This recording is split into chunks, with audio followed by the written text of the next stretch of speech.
Hello. In this video, I'm going to be talking about what makes an ideal dictatorship. And if you don't know what a dictatorship is, it's a rule where it's a government where one person has complete control, also known as autocracy. And so I'm going to remind you all that I don't have a script, so I'm sorry if I pause. I'm going to try and keep it clean, but I'm very bad at this, just saying. So, all right, let's get into it. I'm going to preface this by saying, personally, I don't think there is an ideal dictatorship, which is kind of ironic because 10 seconds ago I just said I was going to tell you about it. But ideal dictatorship is when the populace is completely okay with being ruled. And that's just not how humans work, right? Humans, we don't like to not be in charge. That's just human nature. And so we're always going to be unsatisfied with how things are going. And so there is no true ideal dictatorship where the populace and dictator work seamlessly together.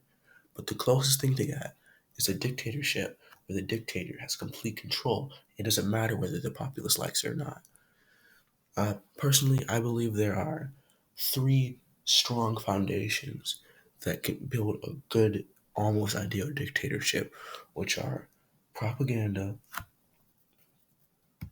propaganda, uh, censorship, and complete domination. All right. So I'm gonna start with propaganda right now. All right. Propaganda. Information, especially of a biased or misleading nature, used to promote or publicize a particular political cause or point of view. So propaganda is a very essential part of a dictatorship because you need the people. Not all of them are going to agree with you, but the more the better. So you need to force feed them all these lies or mistruths, whatever you want to call them, because it doesn't matter because that's all they need to see. You in schools, you could history classes. They don't need to know anything that is against you. You just need to force feed them all of this good, I guess, lies. Really, it is lies. You need to tell them, you, the dictator, are the greatest. The country is the greatest. We all love to serve the dictator because the dictator loves us. It's you can see commonly in things like Soviet Russia, uh, Soviet Russia, fascist Nazi Germany, or even America in certain times. Uh, I think one of a good example of this is kind of mythicizing or making the dictator seem like a godlike figure. You can see this a lot in communist Russia in late like the late 80s. Children were like force fed all this stuff about how Stalin and Lenin were like mythical godlike figures.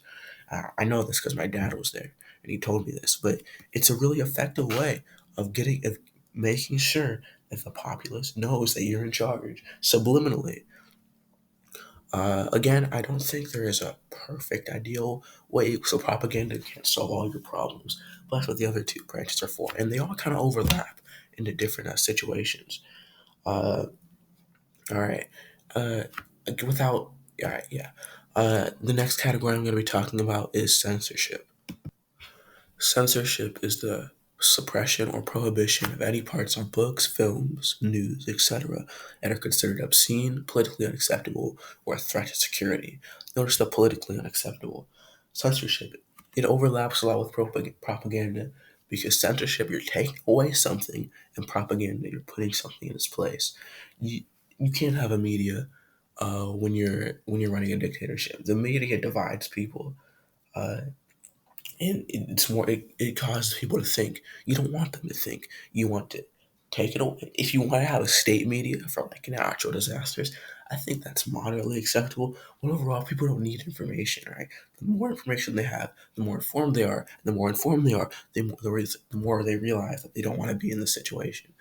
You have to take books, political criticism, and all can't it can't not be accepted. You can't allow anyone to criticize you. You can't have any books that criticize you. You can't have any films, nothing. School, you have to regulate all school curriculum so that it favors you. Any history curriculum that talks about other nation, no, we don't want that because when people see what other people are doing, they might want that. We don't want them to want that. We want them to stay here. Overall, you just need to limit the amount. your citizens can think, which is really horrible when you think about it, but it's something you have to do. Yeah, uh, it's it's pretty messed up, but it's a very essential part, and it also overlaps with the last part, complete domination. Really, uh, people who criticize you. All right, I'm gonna. This is moving on to the next category, but it's also still talking about censorship. People who criticize you, we can't. You can't allow it. All right, you cannot have someone criticizing you because it undermines your authority as the dictator, undermines your godlike status. I'm using air quotes, so cringe. And you need to completely solidify your power, and you can't allow anyone, no matter what, to be able to talk to you and get away with it. Now, there is a point where you might think, oh, let's just kill him. So executing people as a dictator, you have to have a complete disregard for human life. You cannot have the semblance of a conscience, because if you do, that will interfere, and you won't be having the most efficient dictatorship.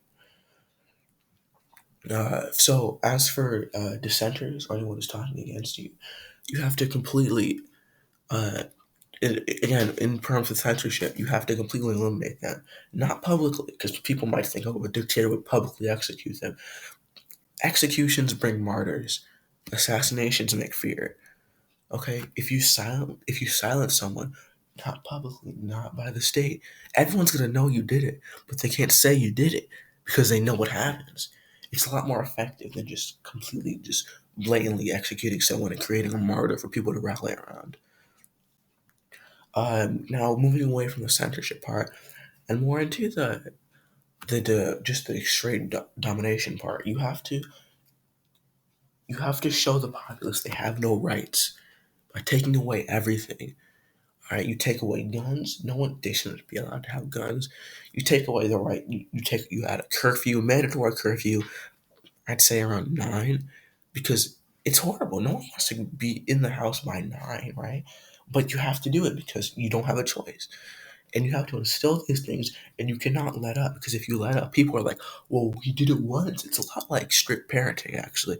He did it once, but that means we can do it again, right? No, you have to completely not let up. Don't, not even for celebrations. You have to force your people to constantly follow the same routine, not have the same things, ration food if you need to. Things Stalin did, even though he wasn't a true dictator in the sense, but he came pretty close. Uh, Things Stalin did that were just, he would cause famines, and the famines killed millions of people, but it was effective because people were hungry or thinking about revolting. So you have all. I'm giving you a lot of options. I'm not telling you to do any of this. I personally don't agree with any of this. It's not my political beliefs. But I just thought this would be a. I'm sorry, I just woke up. My mouth is tired. I thought this would be a very interesting video to make, and I hope you enjoyed. Thanks for watching. Please subscribe and like the video. Bye.